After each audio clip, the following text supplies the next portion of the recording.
Welcome back to Sorry We're Booked. I'm Jessica. I'm Lainey, and today we are going over our favorite beach reads. Yes. It's officially summertime. It's hot. Whether we're ready or not. Yeah. I'm not ready for that. That Texas heat. No, I'm still in my winter body season. That's the best time to read a book. Let's be honest. That's what I'm when saying. it's cold outside and dreary, that's the best time to read a book. But sometimes, if you're lucky, you can be on a beach in the sand with the waves crashing, reading a book. Oh, nothing better than it. I just came back from Hawaii. Yeah. I took which book did I take there? I don't even remember. I took 3. My husband was very upset by that. It's fine. I was like, well, I don't know what I'm going to want to read that day. But there's something about like waves crashing, feet in the sand, and you got a good book that I'm like, I could sit out there and toast all day in the sun. So yeah, quickly approaching, especially in Texas. We've already gotten a sneak peek into how hot it's going to be this summer. Oh, yeah. So we thought, what better way than to tell you some of our favorite beach reads, and some that you can pack along in your beach bag when you go to the pool or go out to the beach or whatever you want to do this summer. Yeah, something fluffy, something light, easy to get through, not really heavy plot lines that are hard to get into, something like that. So starting off with a murder. No, I'm just kidding. A very dark murder. Yes. Switching gears. No, what do you got? I have 4. 2 are kind of the same, but I'll start off with one that I read last summer and did not think I was going to like to begin with. I was on Book Talk, of course, and the famous book talker Brady Lockerbie. I'm not sure if you follow her. She's the brunette. She always talks about Ellen Hildebrand. That's like her gal is Ellen Hildebrand. And so I'm like, I've never really been into that kind of thing, but let me try it out. And I read The Hotel Nantucket and ended up loving it. That one's good. This is more, I wouldn't say like tropical beach. This is more East Coast, old money type Martha's Vineyard. Exactly. Like you summer. Sipping wine. People who actually summer. Yes, they summer. They summer They abroad. go to their beach home. Yes. Must be nice. Can't relate. But you can pretend like you are through this book. So essentially what happens, I'll read a short little plot snippet, but this big fire happens in 1922, I believe, at the Hotel Nantucket. And the family decides to give it to Xavier Darling and his sweetheart Lisbeth. And they are supposed to turn this, old-timey rich hotel into the next biggest and greatest thing. And so she kind of puts together this ragamuffin group of staff members, and you get to know every single one of their stories and how they ended up working at the hotel and stuff like that. But what I love about Ellen Hildebrand's style of writing is that it is just so immersive. Whether it's describing the lobster on the plate to the smell of the spa when you go in, or it's just, you really truly feel like you're there. And so this was just a really cool read. It kind of has like a murder mystery element to it. So there is plot to it, as well as you're trying to figure out, there's supposed to be this famous hotel reviewer that's supposed to be staying at the hotel, and you're trying to figure out which guest is that. And anyways, it blew my expectations out of the water because I thought it wasn't going to really be anything. And I ended up falling in love with every character. Her writing style is just amazing. So if you haven't read an Ellen Hildebrand, I would highly recommend starting with this one. I think it's her most popular and for a good reason. But yeah, it was awesome. So if you want more of an East Coast beach vibe, I would definitely pick up this one. Yeah, I love her. I can't remember if she's from the East Coast or if she's just visited a lot, because a lot of her books take place on the East Coast. And apparently, I haven't been, but those who have been to like Nantucket or just that area say that she is spot on with like all her descriptions. So I want to say she's from there or something. I would bet Yeah, so. she makes me want to go to the East Coast. I know. Like she is the first author I've ever read that's given me a glimpse into what it's like over there. Yeah. I forgot some of her other books, but I've read another one of hers. Is hers the 5-Star Weekend, Yep. I think? And that one I was like, I need to go. I know. Yeah, she's just done so many. I love her too. Let's see. For my first one, so this one is called, I'm going to butcher the author's name, but this one's called One Italian Summer by Rebecca Surly, I want to say. I read this one going on over about 3 years ago now. I read it after I went to Italy. And so I was really excited. I was missing it. I went for like a week, and me and my husband went for our like 5-year anniversary, and it was gorgeous. And so I saw this one pop up, and it took place where we were in Italy in Positano. And so how this one is it's a story about this girl named Katie who her mother passes away. Her name is Carol, and that was her best friend.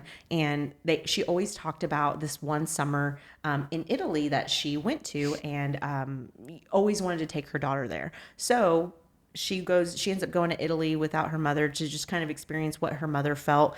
And it's an interesting concept because once she gets there and she plans this, summer in Italy, she runs into her mother, but at 30 years old. So it's almost like a dual timeline. Like she somehow goes back in time.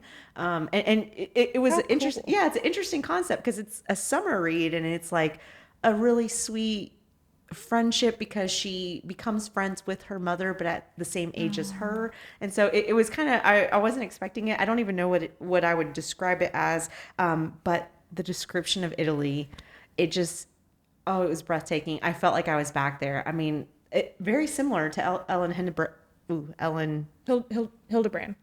I got you. I mean, you could taste the food, oh my smell gosh. the smells. Yeah. I literally felt like I was right back there of just like, oh yeah, I remember that. And all the towns she talks on.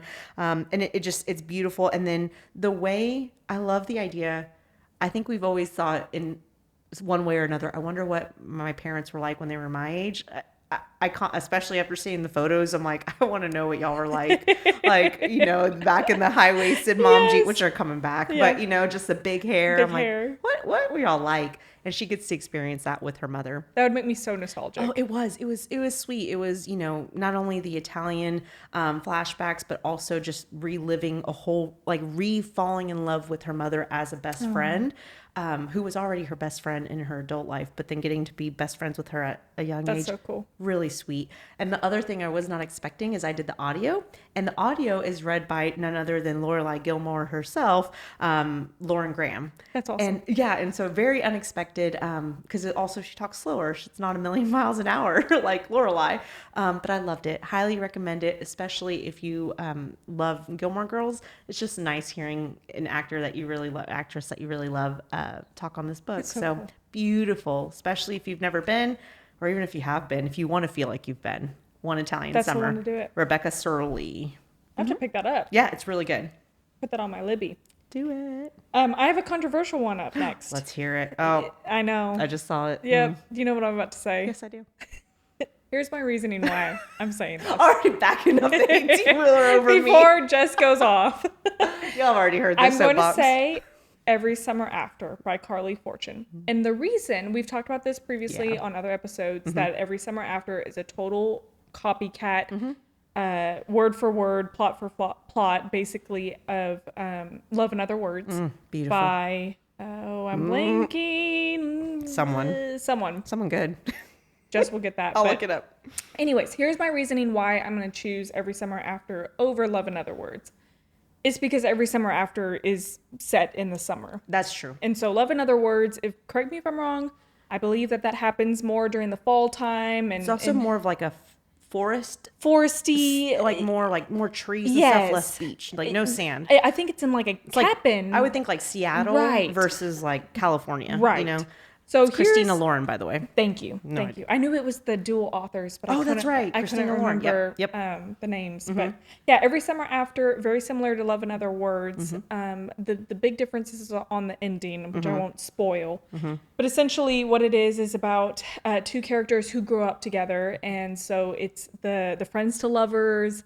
They meet when they're 10 years old, and every single summer they keep, reuniting, and you see how they're going through puberty, and oh my gosh, boys don't have cooties anymore, and oh, she's kind of cute, and when are they finally gonna make the move?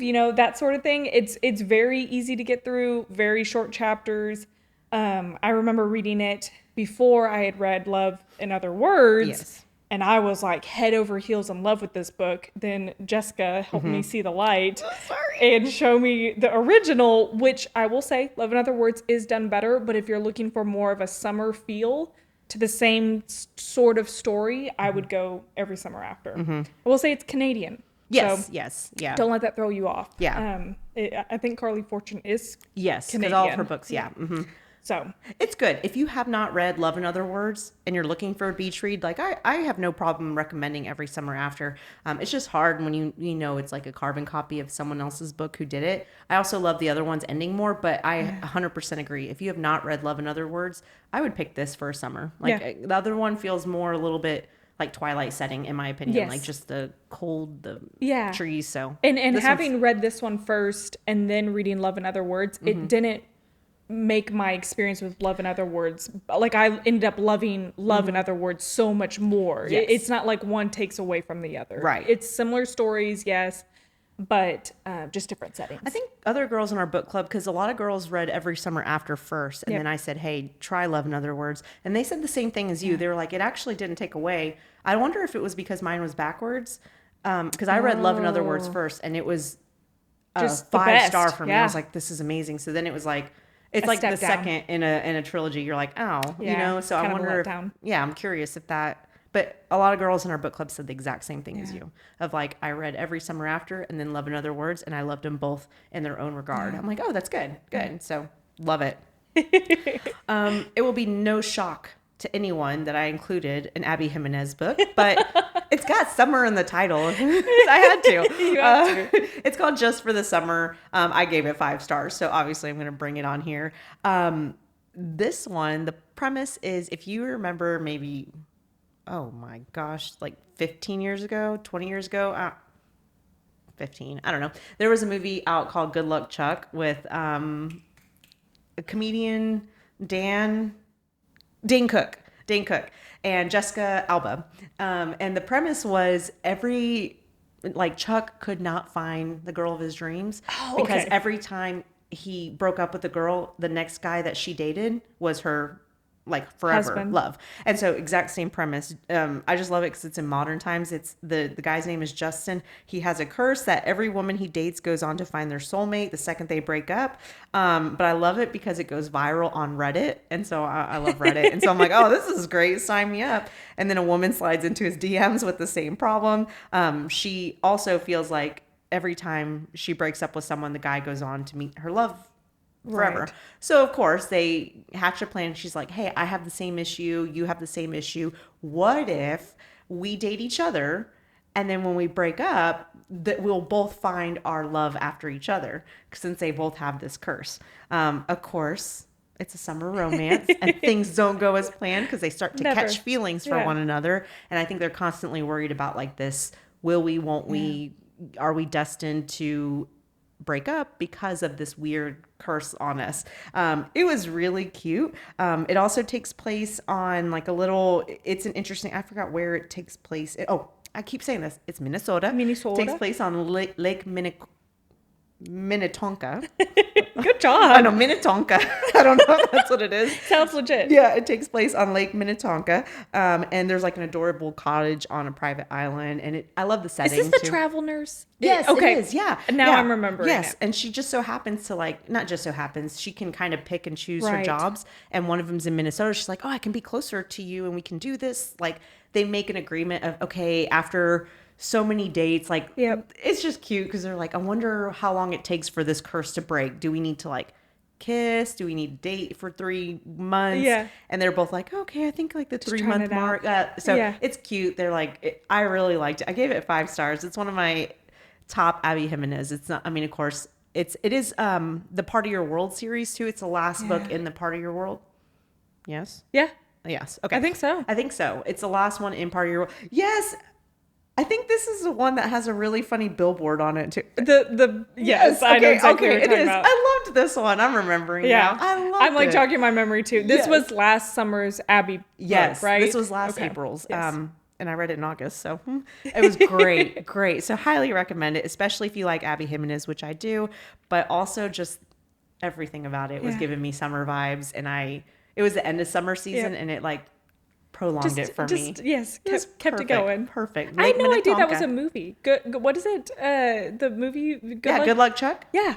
I had no idea. Oh yeah, I mean but it is Dane Cook after Yeah. all. So, and Jessica Alba was, back when she was making like Fantastic anything, All the things. and not Step Up, whatever hers was called, Honey. Yes. Yeah, so it was like that era of Gotcha. Jessica Alba, but That's so fun. yeah, so really love good, that. highly recommend. Well, going on the same vein of popular romance authors right now, I kind of have like a twofer. We all know that Emily Henry is the queen of romance, especially right now with her new book that just came out. But I have two that are maybe more on the lighter side of Emily Henry books. I feel like the past three that she's put out have discussed heavier topics, Yes. which is all fine for a beach read if you want to do that. And by all means, we can give you a recommendation for that. These are two of her lighter ones, so it's literally called Beach Read. So what's more perfect than that? And then People We Meet on Vacation. So good. Beach Read is a good enemies to lovers. They're Love it. polar opposites. The only thing that they have in common is that they live in the same neighboring beach houses that are broke, bogged down with writer's block. They're two writers. Yes. And then one night they strike a deal that is supposed to get them out of their creative ruts. The guy is supposed to spend the summer writing something happy, and then the girl is supposed to write something like a great American novel, essentially. So they, of course, go on field trips together to research their, books and give each other tidbits and advice, and they just hate each other the entire time, which is just the worst, Love it. And then, everyone will finish a book and no one will fall in love. Really, that's what it says. So that one's super fun and flirty and just really easy to get through. And then People We Meet on Vacation is kind of similar. It's two people that have nothing in common. She's the wild child. He's the more stable one. And then they're friends their entire life. And then 2 years before the book starts, everything is ruined. Their friendship basically breaks apart. They haven't spoken since. But then she calls up her best friend, Poppy, the main character, calls up her best friend, Alex, and convinces him to take a vacation with her. And miraculously, he agrees. And so it's kind of them going on this vacation together, and you're trying to figure out like what went wrong. You can obviously see that they have feelings for each other the entire time, friends to lovers, but also enemies to lovers, because something happened that we don't know what happened. And it was really quick. I think it's like 300 pages, easy to get through.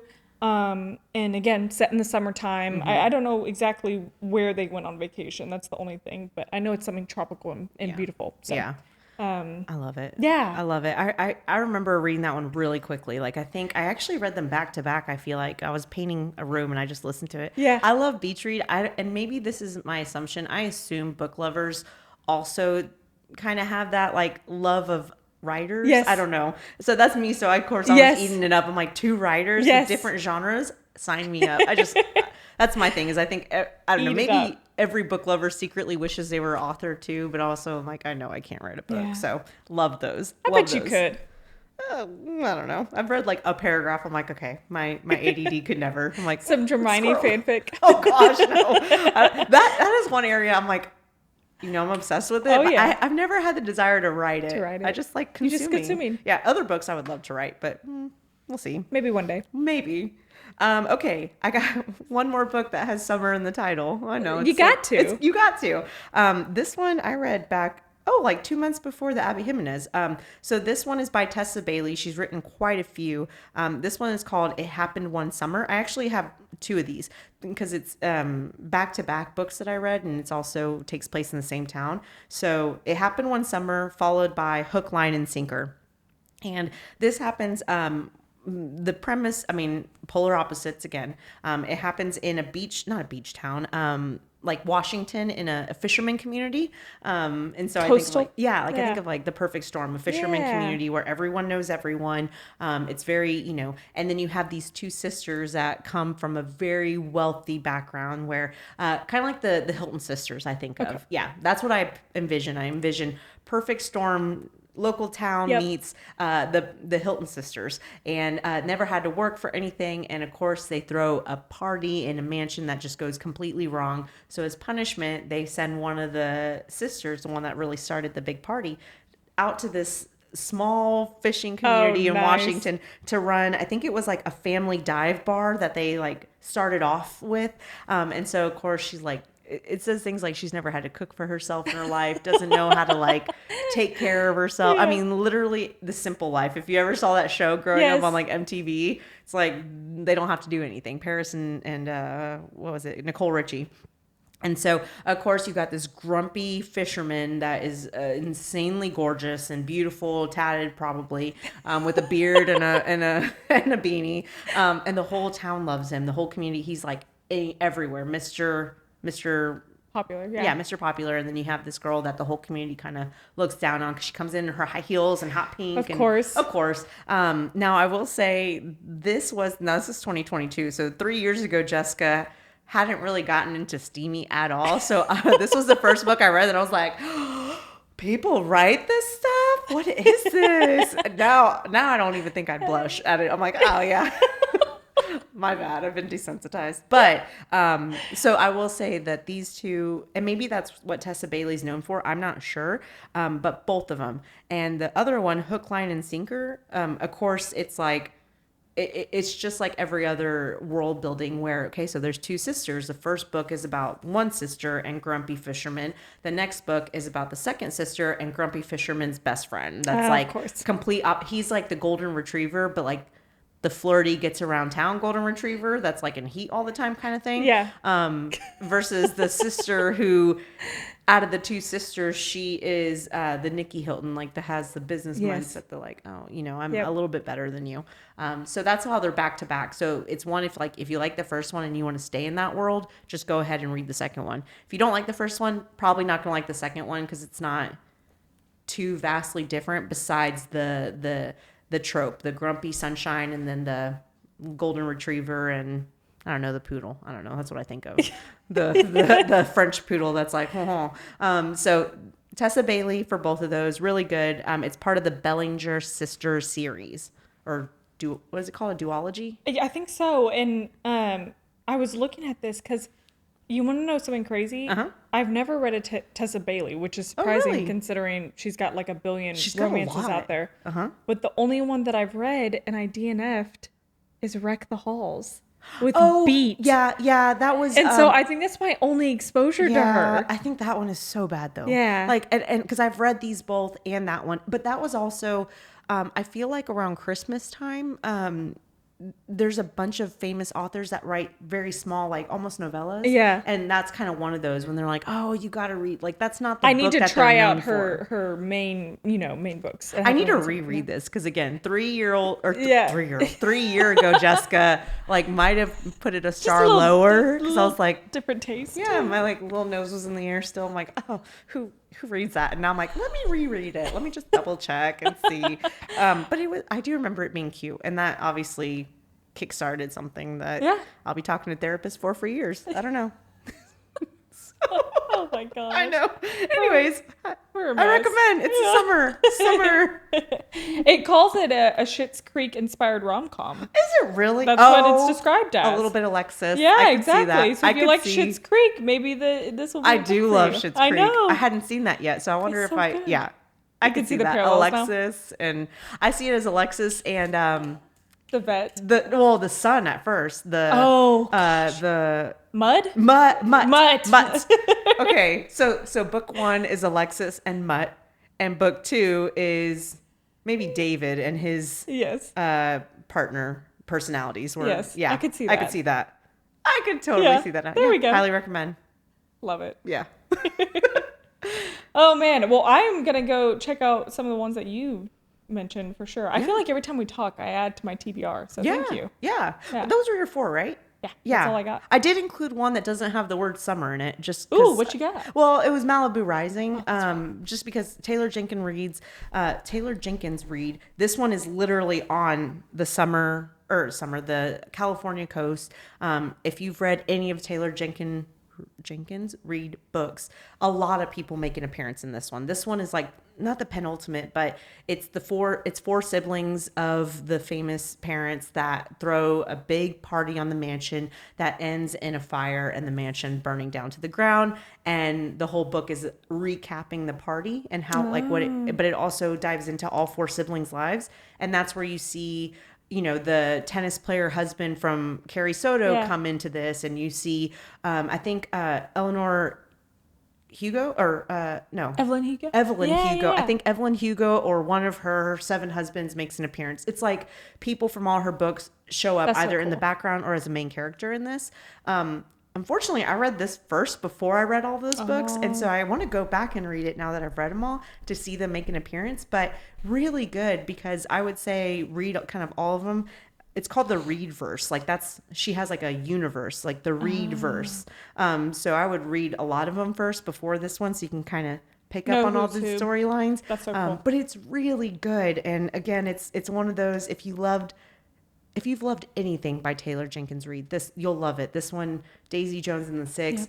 I also did the audio of it, which always makes it better because she does a really good job of getting like different voices and sounds and genders to do the narration. So it makes it really immersive. So definitely recommend if you like that. But have you read this one? I'm like a quarter of the way through the Audible right now. Yeah. Does it have a happy ending?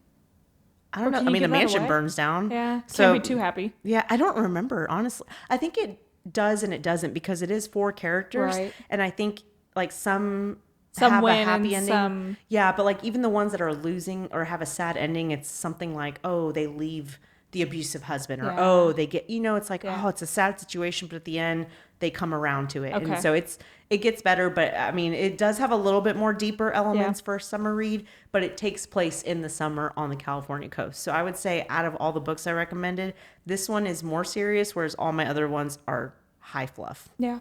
High fluff. Yeah. So, Taylor Jenkins Reid, I rated it fairly highly.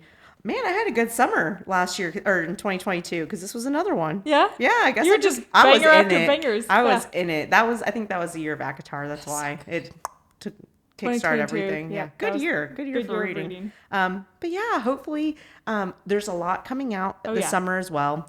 I don't have any of them currently that I'm reading. I'm reading the Emily Henry right now, and that's why I mentioned her 2 older ones, because this one is, again, just, it's still fantastic, but it's just heavier than the 2 fluffy ones that I mentioned. Is it a summer read or no? Like, it's set in Georgia on like the or Savannah, Georgia, on the coast, so there's a beach element to it, but it's kind of like if you combine like a Emily Henry love story with the 7 Husbands of Evelyn Hugo. Oh, yeah. So there's like dual timeline, very different plot lines going on. I'm interested to see how it kind of ends up. I'm about 60% of the way through right now. It's very different than what she's ever written. Yeah. I'll just say that. Perfect. Yeah. Well, we'll come back later on in the summer to tell you ones that we are currently reading. Right now, I don't have any summer ones in my lineup. I'm kind of prolonging the whole triple-digit weather here in Texas, so I'm not ready to be immersed in that. And it's also still not quite pool weather. Like I got in our pool and it was a little. I don't have a pool. Chilly. I have a cattle tub. It's the best. I got in it. I'm like, it's chilly, so I'm not in those vibes yet. But if you have any recommendations, let us know, because we are always looking for a good beach read. Like 1,000%. You just need it. You need it. Yeah. So thank you for listening to us on this week's Sorry We're Booked. We'll catch you next time. Yeah. Like, subscribe, send it to your friends. Bye. Bye.